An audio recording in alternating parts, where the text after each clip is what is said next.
Friend, जैसे आपने देखा कि फिटनेस के जो हेल्थ रिलेटेड कंपोनेंट्स थे, अब है कि आपकी चलिए हेल्थ बेटर हो गई। ठीक है, अब आप हेल्थ एक बेटर हेल्थ के साथ कुछ एडवांस एक्टिविटी करना चाहते हैं। एडवांस एक्टिविटी आज के डेट में जो करता है वो एक एथलीट कहलाता है। तो एक स्पोर्ट्समैन से ज़्यादा फिट इस दुनिया में अब तक तो कोई नहीं है। बाकी जितने भी आपने देखा होगा, जो डिफेंस सिस्टम के लोग होते हैं या जो पुलिसमैन होते हैं जो डिफेंस में इन्वॉल्व होते हैं, तो उनको वही एक्सरसाइज कराई जाती है, वही प्रोटोकॉल फॉलो कराया जाता है जो एथलीट को कराया जाता है। एथलीट उसको स्पोर्ट्स में अप्लाई करता है, अपने देश के लिए खेलता है, और जो डिफेंस सिस्टम के लोग हैं वो उसको अपने कंट्री के अपने डिफेंस सिस्टम में अप्लाई करते हैं। लेकिन दोनों में जो फिटनेस का एस्पेक्ट होता है वो बिल्कुल सेम होता है। तो अगर आपको अपनी हेल्थ को आगे बढ़ाना है, आपने देखा मेरे सारे कंपोनेंट्स हेल्थ के सब अच्छे हो गए, अब मैं कुछ एक्स्ट्रा करूं, तो एक्स्ट्रा में जो आता है वो आता है स्पोर्ट्स रिलेटेड फैक्टर्स आते हैं। उसमें पहला आता है बैलेंस। बैलेंस में आपने देखा होगा, बैलेंस तो नाम से ही आप समझ गए होंगे कि आपकी जो बॉडी है वो स्पेस में at a particular time, at a particular moment जिस पोजीशन में है उस पोजीशन में अपने आप को कितना होल्ड कर पा रही है, वही है बैलेंस। बॉडी अपने आप को at a particular moment of a time in that particular space में कितना अपने आप को होल्ड कर पा रही है उस पर्टिकुलर पोस्चर में, वही बैलेंस कहलाता है। इसको मैं अगर एक्सरसाइज के तौर पे करूं तो योगा का अगर मैं लाऊं तो योगा में बहुत सारे बैलेंस पोस्चर होते हैं कि पर्टिकुलर कोई आसन होता है उसको कुछ सेकंड के लिए होल्ड करना पड़ता है। तो वही पूरा कॉन्सेप्ट है बैलेंस का। अब आता है एजिलिटी। एजिलिटी आप समझ जाएंगे क्योंकि इंडिया में क्रिकेट बहुत देखा जाता है। तो क्रिकेट में आपने देखा होगा कि एक बैट्समैन है, वो अपने क्रीज से दूसरे क्रीज में दौड़ता है, फिर वहां से फिर वापस अपने में आता है, जिसको रन कहते हैं। तुरंत आपने देखा होगा कि तुरंत गया, दौड़ के वहां पर टच किया और फिर वापस अपने क्रीज पे आ गया। वो दौड़ा और जब टच किया उसने अपना बैलेंस मेंटेन रखा। वो दौड़ा, उसके में स्पीड भी थी और उसने बैट को रखा, अपना बैलेंस बिना बिगाड़ते हुए वापस अपनी क्रीज में आ गया।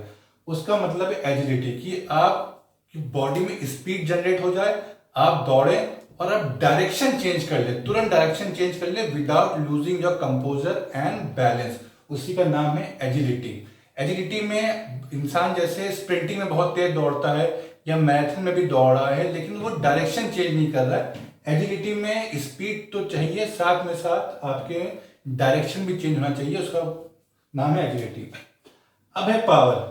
देखिए, अभी जो मस्कुलर स्ट्रेंथ की बात करी है, तो मस्कुलर स्ट्रेंथ में जो स्पीड होती है स्लो होती है। अब आपको कोई चीज बहुत स्पीड में करना है, जैसे आपको बॉल फेंकना है, क्रिकेट में देखा होगा फील्डर बॉल फेंकता है तो वो धीरे नहीं फेंकता, वो बहुत स्पीड में फेंकता है। तो जब मसल्स का मूवमेंट बहुत स्पीड में जा रहा है उसे पावर कहते हैं। और पावर में जो मूवमेंट होता है रिपीटेड होनी चाहिए। तो बॉलर ने उठा के फेंका, ठीक है, वो पावर कंपोनेंट है। एक बॉक्सर होता है जो बहुत सारे बाउट्स मारता है बॉक्सिंग के, वो भी एक पावर का बहुत बड़ा कॉन्सेप्ट है। मार्शल आर्ट में देखा होगा कि किक मारता है एक टाइकांडो प्लेयर, बहुत बार मारता है, मतलब अपने जो ओपोनेंट होता है उसके चेहरे पे बहुत बार किक मारता है, कभी लेफ्ट कभी राइट, कभी लेफ्ट कभी राइट। तो वो एक पावर कंपोनेंट है क्योंकि उसमें स्पीड भी इन्वॉल्व है और कई सारे रिपीटेशन भी इन्वॉल्व है, रिपीटेड मूवमेंट्स हो रहा है उस पर्टिकुलर मसल्स का, तो वो है पावर। अब है कोऑर्डिनेशन।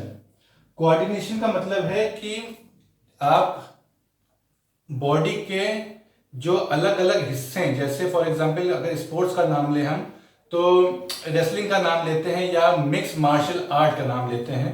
मिक्स मार्शल आर्ट में आपको हाथ भी चलाना है और आपको पैर भी चलाना है। तो आपको एक पर्टिकुलर टाइम पे आपको डिसाइड करना है कि मैं हाथ चलाऊं कि पैर चलाऊं कि दोनों एक साथ चलाऊं।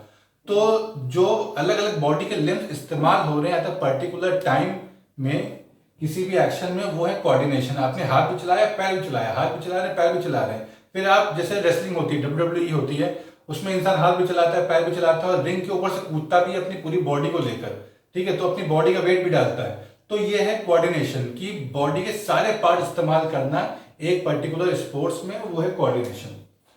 अब है रिएक्शन टाइम। रिएक्शन टाइम आप समझ रहे होंगे, मैं फिर से क्रिकेट का एग्जांपल लूंगा कि एक बैट्समैन बैटिंग कर रहा है और एकदम से फास्ट बॉलर ने बॉलिंग करी, उसको खेलना है, उसको उसी 0.2 या 3 सेकंड उसको मिलता है डिसाइड करने के लिए कि मुझे बॉल किस डायरेक्शन में मारना है।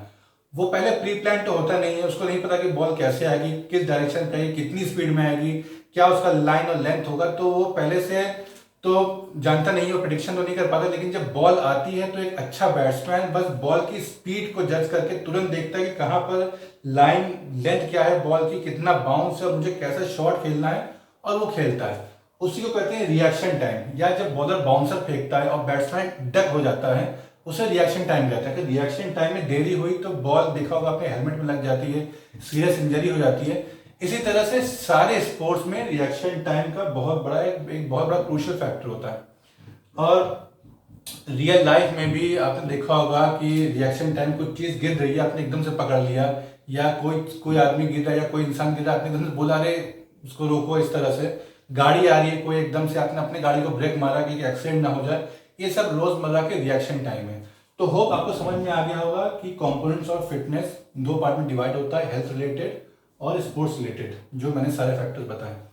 गाइस मैं एक चीज और क्लियर करना चाहता हूँ कि मेरा जो वीडियो है वो एक एजुकेटिव फॉर्मेट पे, एक एजुकेटेड फॉर्मेट पे बेस्ड है।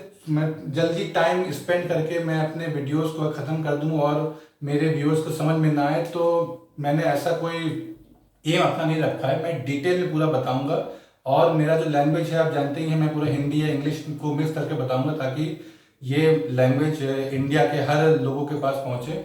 और जो फिटनेस एस्पिरेंट्स हैं इस वीडियो से पर्टिकुलर ये सब चीज़ें सीखें।